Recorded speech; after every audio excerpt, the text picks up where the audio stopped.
Quienes hemos estudiado derecho sabemos pues que el derecho constitucional ha sido, si se quiere, la disciplina de mayor desarrollo a partir de la segunda mitad del siglo XX. Y de mayor desarrollo porque desde las primeras constituciones o cuando los países se acostumbraron a ponerse de acuerdo en torno a una norma única que fue la Constitución, y podemos, si se quiere, recordar o invocar la Constitución de Weimar en el 19, posteriormente la Constitución austríaca, la Constitución de Querétaro en México en el 1917. Todos estos textos constitucionales implicaron un acuerdo social que dieron una imagen de país, que plasmaron un sueño para el porvenir, que plasmaron la historicidad de un pueblo, sus anhelos, sus momentos históricos y su proyecto político. Pero además de todo, la Constitución establece el modelo de Estado que va a ser como un diseño de arquitectura que va a determinar la función de todos los demás órganos. Es por eso que tenemos modelos de estados liberales, modelos de estados de bienestar social y modelos de estado social de derecho y de justicia, como es el modelo que nosotros hemos adoptado a partir de la Constitución del 99. De modo entonces que podemos decir que la Constitución es la norma suprema, la norma normal, a través de la cual no solamente se controla todo el derecho, sino que además dirige, induce la política del mismo Estado. De modo que quiero resaltar varios puntos en estos momentos y en lo que el tiempo me permite. Primero, de empoderar al Poder Judicial de la misión y de la función constitucional que tienen en sus manos, como es justamente, además de ser parte o de conformar parte del poder público, no es un simple interpretador o aplicador de un ordenamiento, sino igualmente de ejercitar una buena parte del poder público. ¿Y cómo hacerlo? Justamente a través de la Constitución. Pero la Constitución, como ha dicho un autor, Lawrence Sayer, pudiera parecer un simple papel de trabajo. La Constitución realmente pudiera de alguna manera servir inclusive para exhibir un modelo de Estado. La Constitución puede ser un librito compilador de derechos y deberes, pero la Constitución es más que eso. La Constitución es lo que se hace con ella. Lo importante es qué hacer con la Constitución. Hay autores que han ilustrado, a mi modo de ver, de una buena manera, como Gonzalo de Enterría, la justicia constitucional, diciendo: observemos la justicia constitucional y veamos qué constitución hay. Efectivamente, lo importante de la Constitución es lo que se hace con ella, es la práctica de la Constitución. Y justamente esta práctica de la Constitución es lo que va modelando y lo que va desarrollando el programa político que implica la Constitución. Ahora bien,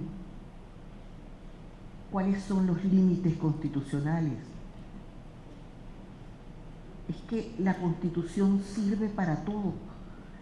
Evidentemente, estos son problemas que la doctrina no solo se ha planteado, sino que no ha terminado de concluir. Para la Constitución y para su supremacía es muy importante su justicia constitucional. De modo que tienen razón quienes desde el realismo jurídico aluden al comportamiento de los magistrados que interpretan la justicia constitucional para predecir qué tipo de justicia constitucional, qué capacidad de vigencia y qué capacidad de desarrollo va a tener el programa constitucional. Esto es muy importante porque esto alude a aspectos que hoy en día pueden estarse discutiendo en plataformas constituyentes y en la doctrina, como es justamente la cualidad democrática que pudiera tener el Poder Judicial. Es muy importante porque en el 99, cuando en la Constitución se planteó por primera vez en la historia republicana la justicia constitucional, se debatió acerca de cuál era el órgano, cuál era la figura judicial que pudiera de alguna manera encarnar de esa vocación de aplicar la Constitución. Tenemos que tomar en cuenta que la Constitución debe interpretarse primero con voluntad de constitución. Voluntad de constitución implica de hacerla efectiva, hacerla viva, porque la Constitución no es simplemente un decálogo programático de modelo de Estado. La Constitución es el derecho vivo.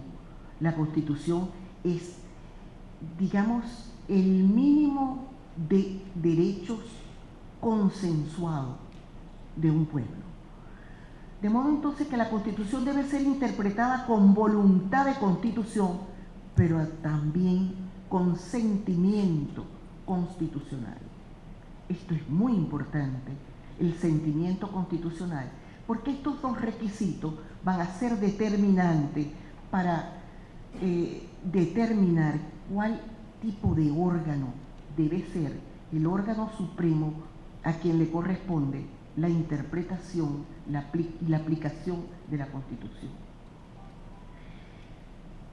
Nosotros escogimos un modelo sui generis de tutela constitucional en la Constitución del 99.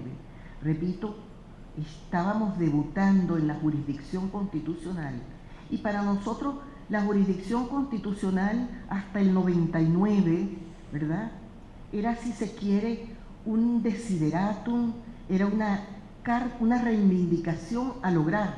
Recordemos que en la Constitución anterior del 61 costó 32 años para que tuviésemos una ley orgánica de amparo y derechos constitucionales que pudiera hacer efectivo judicialmente los derechos y garantías establecidos en la Constitución del 61. En cambio, el modelo de Estado del 99, y estoy hablando de hace 20 escasos años, implicaba que la Constitución no era programática, que los derechos y garantías consagradas en la Constitución tenían una aplicación automática y una vigencia inmediata.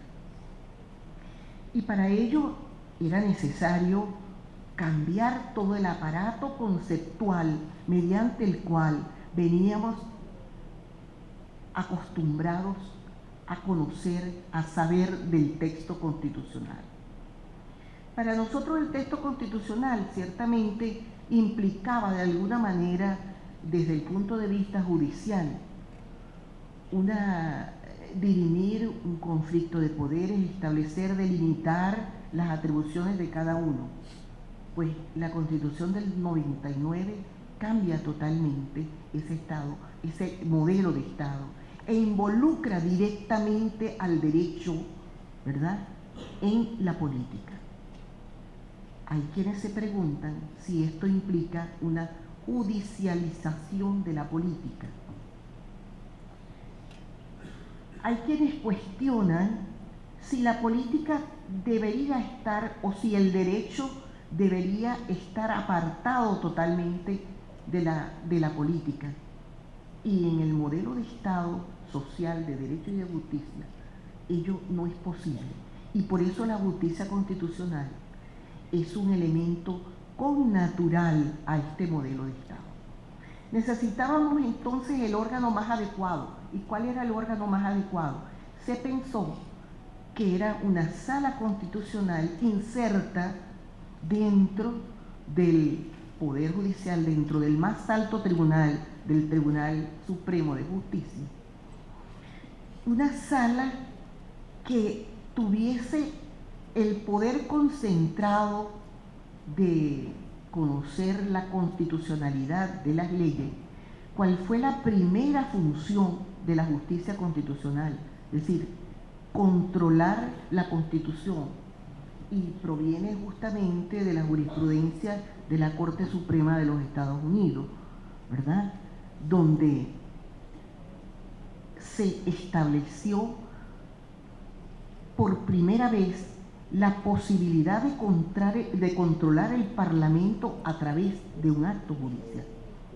Porque en eso consiste, en primer lugar, la misión originaria de la tutela constitucional. Ahora bien, hay países que tienen la tutela constitucional a través de órganos distintos, órganos apartados, si se quiere, de la justicia ordinaria y normal, a través de un tribunal constitucional. ¿Por qué se escoge este modelo? Justamente los países que han ideado los tribunales constitucionales lo han hecho porque han pensado que el Poder Judicial realmente era reacio a los cambios. Y de verdad, en nuestra formación, nosotros no estamos ortodoxamente formados para los cambios. De allí que todas las revoluciones desarrollen aquello que se ha llamado el miedo y el odio a los togados. ¿Por qué? Porque justamente en nuestra formación nosotros no estamos acostumbrados a los cambios, sino a preservar el orden. Entonces se piensa que los jueces normales no estaban acostumbrados o no estaban formados para interpretar, para aplicar la Constitución. Porque se trata también de saber qué es lo que hace el juez constitucional. Descubre lo que el constituyente quiso decir en una norma constitucional, o al contrario, crea también desde su propia perspectiva la necesidad de establecer los valores constitucionales de acuerdo a la ambientación, al momento histórico. Y esto es también otro dilema en la justicia constitucional, que debe el juez constitucional tutelar. Y así tenemos entonces cómo en nuestro constituyente del 99 se determina esta justicia constitucional dentro del Poder Judicial, un poco siguiendo la pirámide kelseniana de que la Constitución realmente es el apoyo fundamental de todo el ordenamiento y no tenía realmente que estar de una manera distinta, interpretada fuera de la justicia normal. Es decir, se trata inclusive de transversalizar la justicia constitucional cuando se establece la tutela constitucional dentro de una sala integrante del más alto tribunal, pero con atribuciones fundamentales y distintas del resto de la sala. ¿Cuáles son? Primero, tener el control concentrado de la constitucionalidad de las leyes. En segundo lugar, garantizar la supremacía de la Constitución y por ello la atribución de revisar las sentencias judiciales, inclusive las de las otras salas. Pero además de ello, dirimir los conflictos de poder, es decir, juzgar sobre el funcionamiento de los demás órganos del poder público a través de la acción de omisión constitucional. Y esto es muy importante porque el modelo de Estado social de derecho y de justicia se evalúa por actuación, por lo que hace. De modo entonces que el ciudadano no es ya un espectador o contemplativo del texto constitucional, sino que se inserta dentro de la aplicación, dentro de la interpretación de la Constitución. Y por ello hay quienes dicen en la doctrina alemana, Eberla, por ejemplo, que la Constitución es una cultura, y es una cultura porque se nutre de la sociedad abierta y no de la sociedad cerrada de los intérpretes jurídicos. Pero decíamos entonces que el modelo nuestro sui generis sigue fundamentalmente la tendencia del Poder Judicial norteamericano que le da al más alto tribunal la función de controlar la Constitución. Nosotros debemos evaluar el modelo actual de tutela constitucional en razón de que tenemos simultáneamente un órgano constituyente cuya función es revisar la Constitución actual.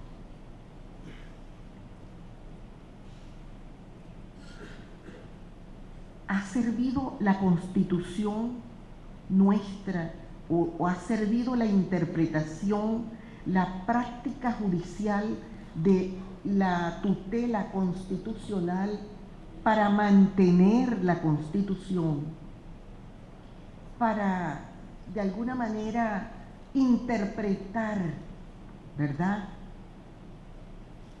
las expectativas, las aspiraciones de los ciudadanos?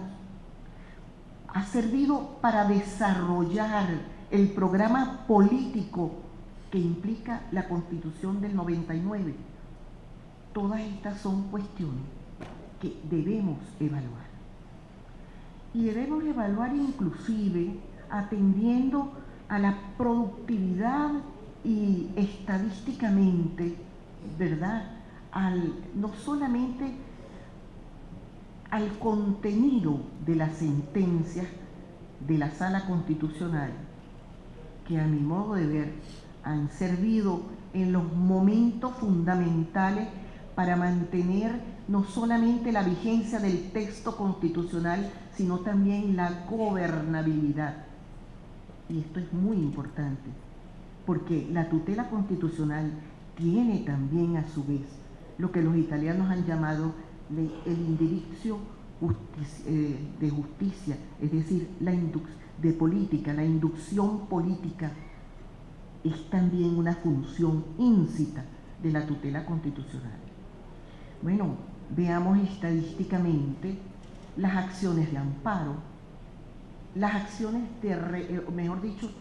las acciones de revisión constitucional que nos pueden dar la idea de lo que el pueblo quiere, de lo que los ciudadanos aspiran de la justicia. Es decir, ¿qué implica la revisión constitucional?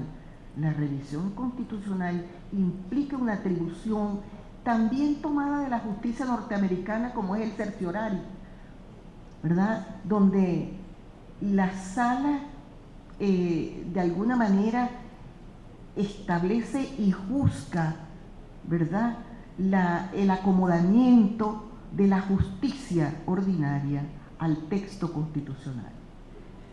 ¿Y qué quiere decir cuando nosotros leemos las estadísticas sobre revisión? Pudieran estar significando no solamente un aprendizaje de la aplicación de los derechos constitucionales, sino también, ¿verdad?, una insatisfacción de la justicia normal y ordinaria para el logro de la tutela judicial efectiva.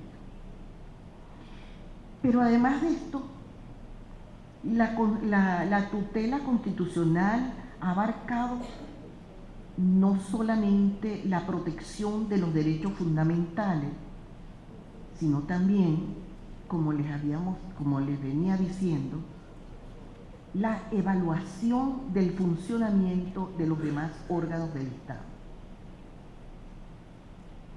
No tenemos, para no extendernos más en este aspecto, no tenemos sino que aludir a las sentencias de la Sala Constitucional en las llamadas guarimbas del 2014 y 2016, cuyo juzgamiento, que fue un juzgamiento de justicia política, implicó de alguna manera si se quiere, interpretar lo que en ese momento, lo que el pueblo venezolano, lo que los ciudadanos venezolanos aspiraban sobre la gobernabilidad del país. Pero además de esto, yo creo que es importante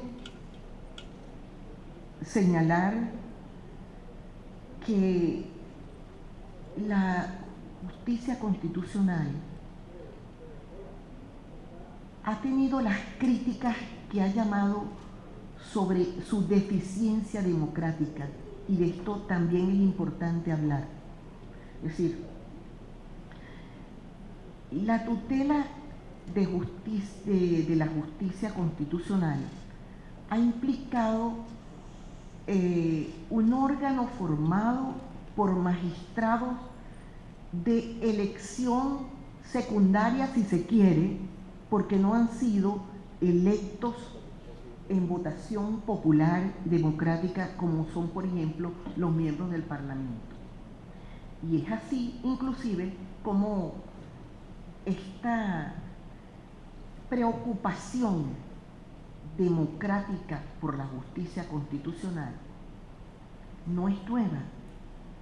Y digamos que ha sido el origen de la política judicial en los Estados Unidos, por ejemplo, cuando desde 1800 se planteaba que solamente podía la Corte Suprema anular una ley, es decir, controlar al Poder Legislativo cuando incurriera la ley en un error claro. Pero si el error no era claro y no era evidente, no podía entonces la Corte Suprema. Estábamos iniciándose, si se quiere, la tutela constitucional del control concentrado. Entonces se habla de la autolimitación del Poder Judicial, situación que todavía mantiene la Corte, con honrosas excepciones, la Corte Suprema de los Estados Unidos. en el caso nuestro, qué decir de este déficit, de ese déficit, si se quiere, democrático. Hay un autor, Lawrence Sayer, que al contrario de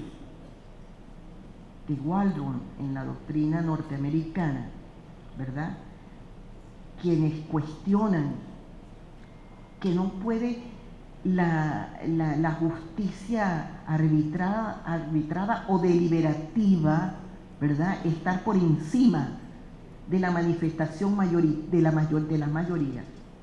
Y este autor, Lawrence Sayer, defiende, ¿verdad?, la integridad judicial y sostiene con un argumento que a mí me parece bastante válido, el hecho de que la justicia deliberativa, la integridad judicial, no puede estar sujeta al origen de la deliberación mayoritaria del pueblo, porque implicaría ello quitarle posibilidades a las minorías para el juzgamiento de las minorías. De modo que él dice que la justicia deliberativa, que no tiene origen democrático, porque no es de magistratura electa popularmente, tiene un plus de igualdad superior. ¿Por qué? Porque pueden las minorías, acceder a una justicia, a una tutela efectiva, cosa que no podría hacerse si el origen de la magistratura fuera, si se quiere, de elección popular.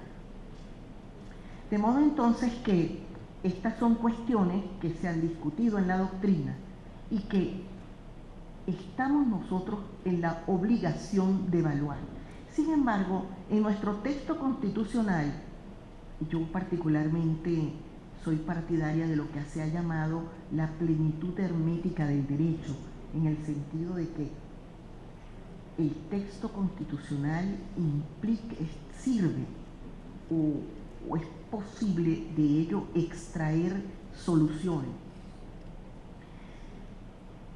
Y decía que nuestra Constitución establece en el 258 la posibilidad de una justicia democrática cuando funda la justicia de paz, que nosotros tenemos regulada en la Ley Orgánica de Justicia de Paz Comunal del 2011, instrumento que apenas se está desarrollando.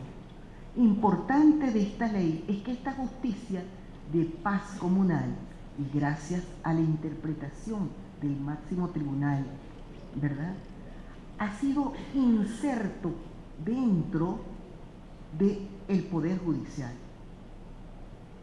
Es decir,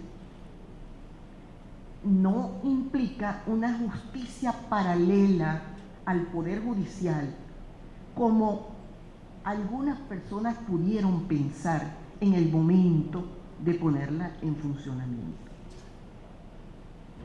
Y quiero decirles además que es que también se ha discutido en materia de derecho constitucional hasta dónde son los límites del arbitrio judicial en el ejercicio de la tutela constitucional. Working, por ejemplo, un autor interesante, dice que el juez constitucional debe desarrollar en óptima condición los valores democráticos de la Constitución, pero que no puede hacer más.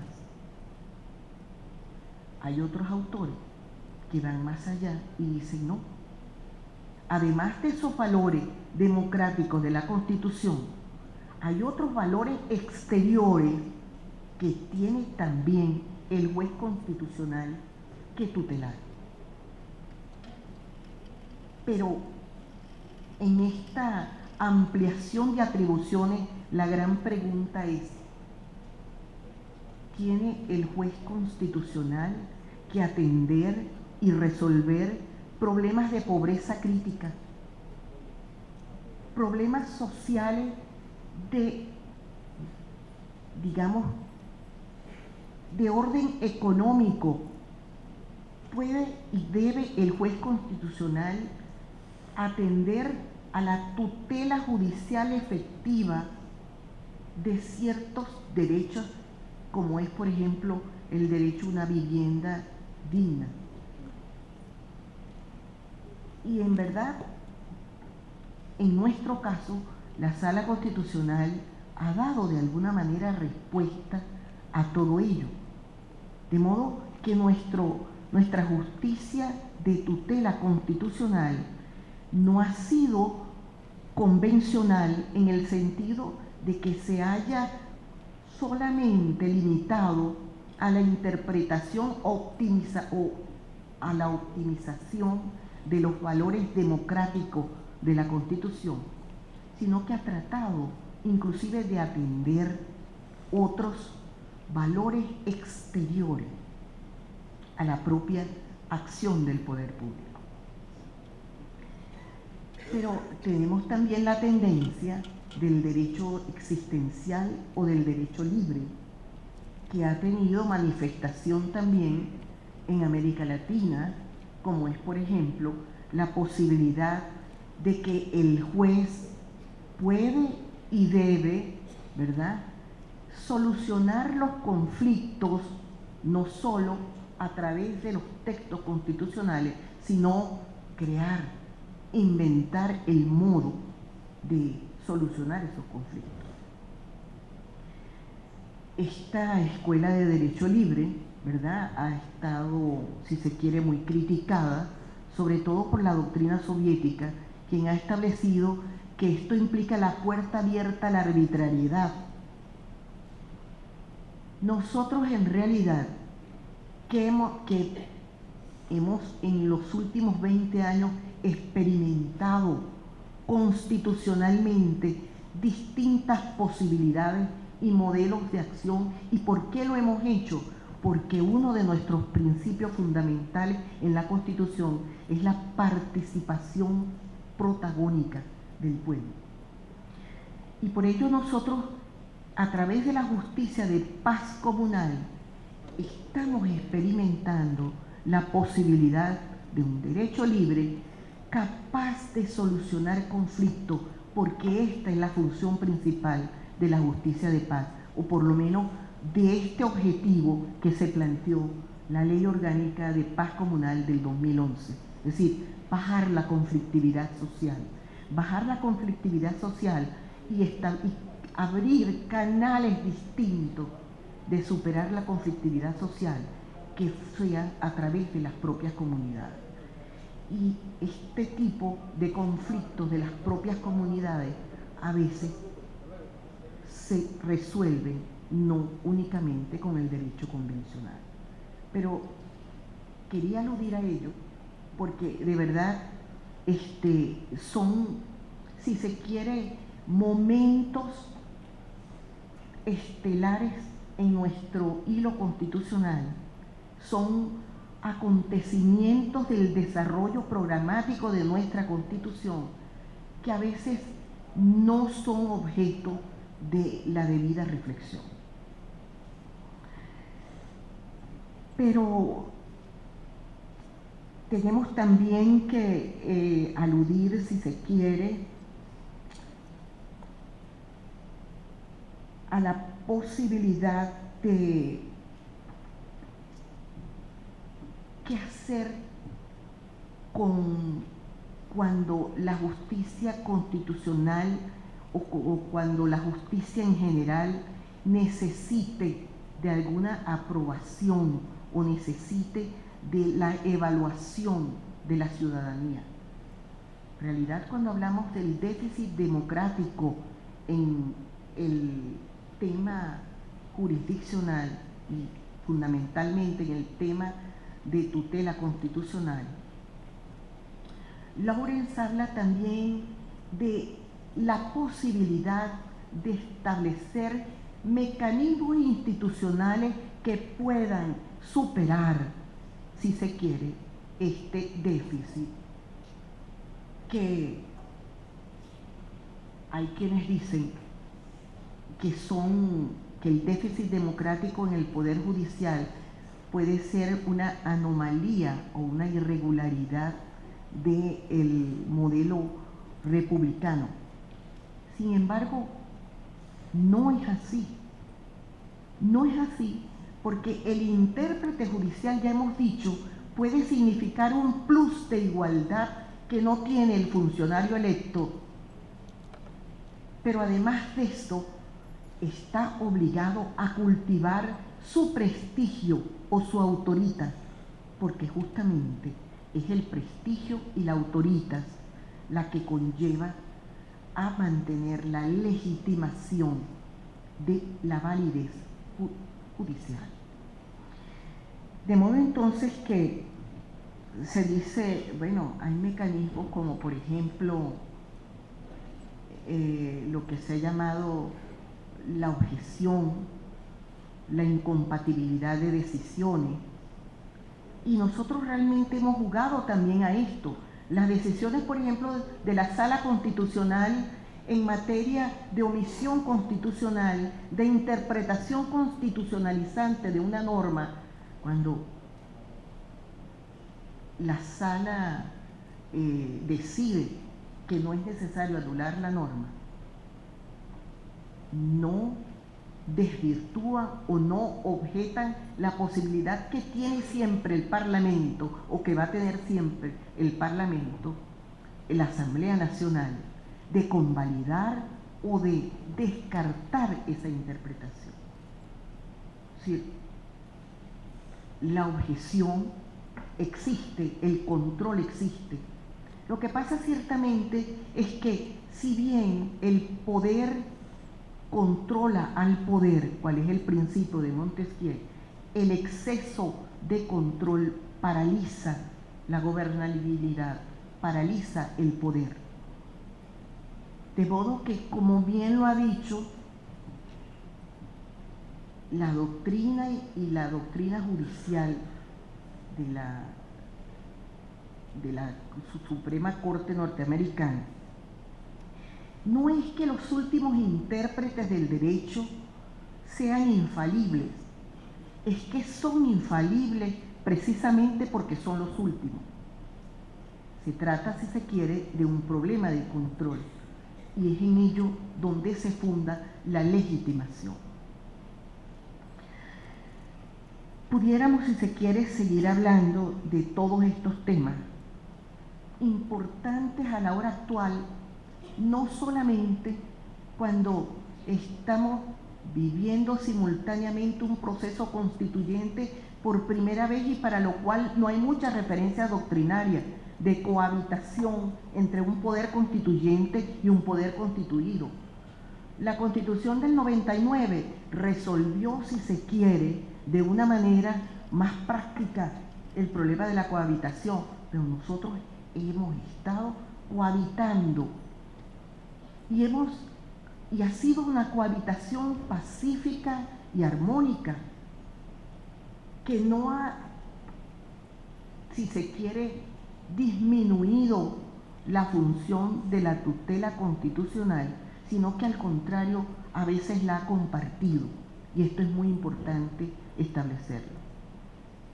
Y se ha compartido en casos, por ejemplo, como hemos visto, los conocimientos de antejuicio de mérito, donde el allanamiento de la inmunidad parlamentaria, que es un juicio político, se ha hecho a través de la Asamblea Nacional Constituyente, porque la Asamblea Nacional es un órgano en desacato.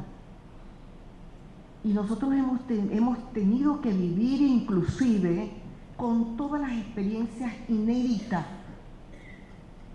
pero hemos podido superar y solventar, yo digo que a través de este principio de plenitud hermética del derecho, plenitud hermética constitucional, todos los eventos inéditos, como inclusive el desacato a una decisión judicial de un órgano del poder público como el que estamos viviendo, cuál es la Asamblea Nacional. Ahora bien, cuáles son las potencialidades, cuáles son las posibilidades para la resolución de todos estos conflictos que, de acuerdo con nuestro texto constitucional, puede y le está encomendado a la tutela constitucional.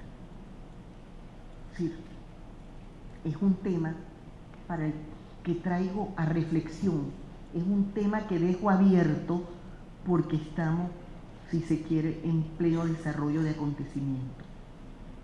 Pero yo quiero decir inclusive que entre las nuevas concepciones de la tutela constitucional,